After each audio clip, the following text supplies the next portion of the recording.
പിന്നെ മിസ്റ്റർ മുകുന്ദൻ, ഞാൻ നിങ്ങൾക്കൊരു ചെറിയ സർപ്രൈസ് തരാൻ പോവുകയാണ്. പ്ലീസ്.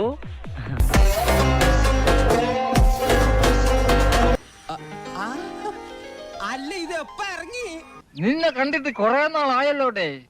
അധികം ഒന്നും പ്രതീക്ഷിക്കരുത്. ഷഡ്ഡി ഒരു ഡാൻസ് കളിക്കല്, തെറി കളിക്കൽ, ഇങ്ങനത്തെ ഒന്നും പ്രതീക്ഷിക്കരുത്. Please please. ഞാനും ചെറുതായിട്ടൊന്ന് നന്നാവാൻ തീരുമാനിച്ചു. ഇതാണ് ഞാൻ. ഓക്കെ, കൊറേ എന്നെ കൊണ്ട് എന്നെ കോമാളി ആക്കരുത്. എനിക്ക് അത്രേ പറയാനുള്ളൂ. എടാ, ഇത് സത്യമായ കാര്യമാണോ അതോ? നന്നായി, സത്യമായിട്ട് ഞാൻ നന്നായിട്ട് ഇപ്പൊ 1-2 ആഴ്ചയായി.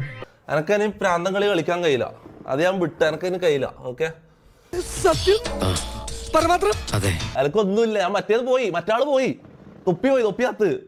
ഇത് ഞാനാ, വീടൊന്നുമില്ല. എനക്കൊന്നും പറയാനുമില്ല. ഞാനിപ്പോ ഒരു പുതിയ മനുഷ്യനാണ്, 100% സൽസ്വഭാവി. പൊന്നോ, ഇതെങ്ങനെ സാധിക്കുന്നു?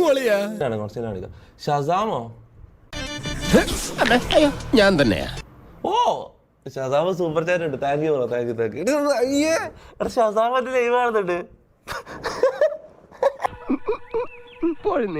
എനിക്കെന്തോ പോലെ. ഇതെന്തൊക്കെ സംസാരിക്കാനും കഴിയുന്നില്ല. ഇതെന്തൊക്കെ നാളെല്ലാം വരുന്ന മകനെ പാപ്പച്ച, എന്തോ ചീത്ത എന്ന് പറയിപ്പിക്കാൻ എളുപ്പാ.